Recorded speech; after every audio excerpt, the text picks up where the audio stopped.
चमनपुर गांव में लक्ष्मी और उसका बेटा टिंकू रहता है। लक्ष्मी के पति की मृत्यु हो जाने के बाद लक्ष्मी जैसे तैसे अपने घर को चलाती है, अपना और अपने बच्चे का पेट भरती है। एक दिन वे घर से बाहर जाती है और टिंकू को घर पर ही छोड़ जाती है। माँ के जाने के बाद टिंकू घर से बाहर निकल जाता है और गांव के पास जो नदी है उसके पास पहुंच जाता है और वहां बैठ जाता है। अपने पिताजी की मौत के बारे में सोचने लगता है। टिंकू को वहां बहुत देर हो जाती है। इधर लक्ष्मी वापस घर आ जाती है और देखती है टिंकू घर पर नहीं है। घबरा जाती है। टिंकू, टिंकू बेटा, कहाँ हो तुम? लक्ष्मी टिंकू को पूरे गांव में ढूंढती है पर उसे टिंकू कहीं नहीं मिलता। वे ढूंढते ढूंढते नदी के पास पहुंच जाती है और देखती है टिंकू नदी में डूब रहा है। माँ, माँ, बचाओ, बचाओ मुझे। वहाँ गांव के दो लोग भी होते हैं। लक्ष्मी उनसे कहती है, अरे भैया, हमारा बच्चा डूब रहा है, उसे बचा लो। लक्ष्मी की कोई मदद नहीं करता।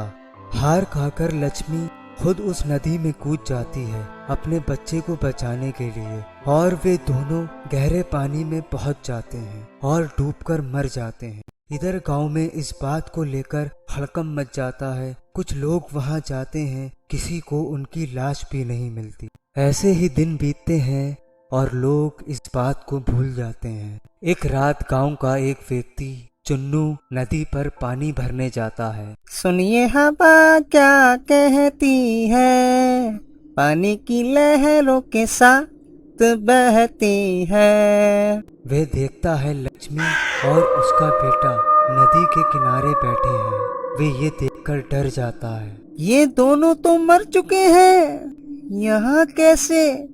ये जरूर इनका भूत है। ये लोग मरने के बाद भूत बन गए। तभी अचानक वे दोनों चुन्नू के पास खड़े होते हैं। बचाओ! वे चुड़ैल चुन्नू को मार देती है। अगली रात गांव का एक और व्यक्ति उस नदी पर जाता है और देखता है चुन्नू मरा पड़ा है। अरे, इसे किसने मार दिया? तभी अचानक वे चुड़ैल और उसका बच्चा वहां आ जाते हैं। वे उन्हें देखकर डर जाता है। चुड़ैल, चुड़ैल, बचाओ, बचाओ! वे दोनों उसे भी मार देते हैं। अब इस बात से गांव में एक डर का माहौल बन जाता है। लोगों ने नदी पर जाना बंद कर दिया। अब सब लोग नदी पर जाने से डरने लगे क्योंकि गांव के दो व्यक्तियों की हत्या हो चुकी थी और गांव में पानी की समस्या हो रही थी। लोग परेशान थे प्यास से। गांव के 4-5 लोग मिलकर नदी पर जाने का फैसला करते हैं और वे लोग वहां जाते हैं और देखते हैं लक्ष्मी और उसके बेटे की आत्मा उस नदी पर है। वे लोग डर जाते हैं। दोनों एक दूसरे को देख लेते हैं। लक्ष्मी उस पर हमला कर देती है और उनमें से 2 लोगों को मार देती है और बाकी के लोग वहां से भाग जाते हैं। गांव में पहुंचकर गांव वालों को पूरी बात बताते हैं। गांव वाले और डर जाते हैं। अरे, मेरी तो कुछ समझ नहीं आता। उन दोनों से कैसे पीछा छुड़ाया जाए और नदी को पवित्र कराया जाए। हाँ, सही कह रहे हो।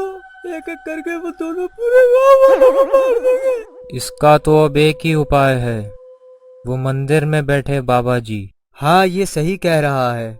अब वही हम सबको इस समस्या से छुटकारा दिला सकते हैं। वे सारे लोग बाबा जी के पास जाते हैं और बाबा को सारी बात बताते हैं। बाबा अपनी शक्तियों से देखकर बताते हैं वे गांव के लोगों को इसलिए मार रही है क्योंकि जब लक्ष्मी और उसका बेटा नदी में डूब रहे थे तो किसी गांव वाले ने उनकी मदद नहीं की। इसलिए उनकी आत्मा गांव वालों की हत्या करके अपना बदला पूरा कर रही है। बाबा, बाबा, मैं मरना नहीं चाहता बाबा। मुझे और इस गांव वालों को उन दोनों से बचाओ बाबा। एक रास्ता है उनसे बचने का और गांव वालों को बचाने का। वो क्या है बाबा जी? जहां लक्ष्मी और उसके बेटे टिंकू की डूबकर मौत हुई थी, उन दोनों का शरीर आज भी वहीं है। अगर तुम लोग उस शरीर को निकाल लो और उनका अंतिम संस्कार कर दो तो उन्हें मुक्ति मिल जाएगी और वो कभी भी किसी की हत्या नहीं करेंगे। गांव के दो लोग वहां जाने का निर्णय लेते हैं। बाबा उन दोनों को माला देते हैं और कहते हैं, ये माला तुम्हारी रक्षा करेगी उन आत्माओं से। वे दोनों वहां जाते हैं और जैसा बाबा ने बताया वैसा ही करते हैं। उनके शरीर को वहां से निकालते हैं और उनका अंतिम संस्कार कर देते हैं।